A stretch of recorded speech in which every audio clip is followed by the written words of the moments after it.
গাজার অন্ধকার সুড়ঙ্গে বসে নিজের হাতে কবর খুঁড়তে দেখা গেল এক ইসরায়েলি বন্দীকে।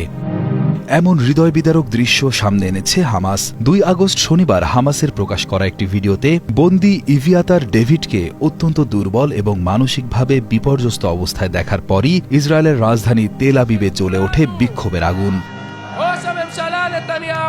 ২ আগস্ট শনিবার সন্ধ্যায় তেল আবিবের হোস্টেজ স্কোয়ারে হাজার হাজার মানুষ জড়ো হয়ে ইসরায়েলি সরকারের কাছে গাজা যুদ্ধ শেষ করে সকল বন্দীকে ফিরিয়ে আনার জন্য জোরালো দাবি জানায়।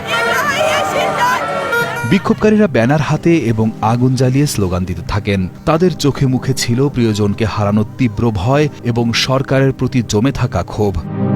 হামাসের প্রকাশিত ভিডিওতে ডেভিড বলেন, আমি নিজ হাতে আমার কবর খুঁড়ছি, কারণ কেউ যদি আমাকে উদ্ধার না করে তাহলে এখানেই আমার শেষ ঠিকানা হবে।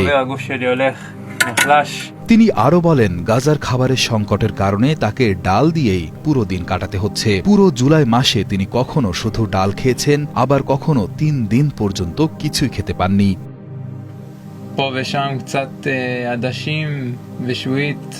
ভিডিওর এক পর্যায়ে হামাসের একজন রক্ষী তাকে একটি খাবারের কৌটা দেয়। সেটি হাতে পেয়ে ডেভিড বলেন, আমি এই কৌটা ২ দিন খাবো, যেন শুধু বেঁচে থাকতে পারি। এই অবস্থার জন্য তিনি দোষ দেন নেতানিয়াহুকে।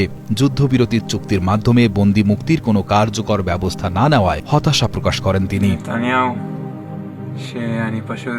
ডেভিড বলেন, আমার জীবন নিয়ে নেতানিয়াহু রাজনীতি করছেন। বিক্ষোভ সমাবেশে বন্দী রম ব্লাসালাভস্কির বাবা ওফির ব্লাসালাভস্কি অত্যন্ত আবেগঘন এক বক্তব্য দেন। তিনি বলেন, তিনি নিজের চোখে দেখেছেন তার সন্তান ধীরে ধীরে মৃত্যুর দিকে এগিয়ে যাচ্ছে।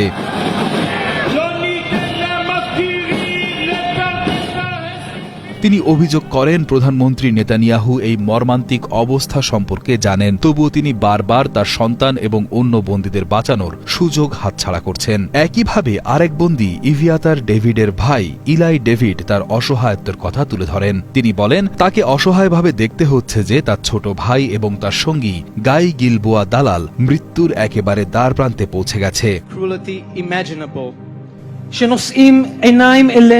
তাদের যা শারীরিক অবস্থা, তাতে তারা আর মাত্র কয়েকদিন বাঁচতে পারে বলে তিনি আশঙ্কা প্রকাশ করেন। এই সংকট শুরুর পর থেকে শনিবারের এই বিক্ষোভ পর্যন্ত বন্দীরা প্রায় ৬৬০ দিনেরও বেশি সময় আটক রয়েছেন,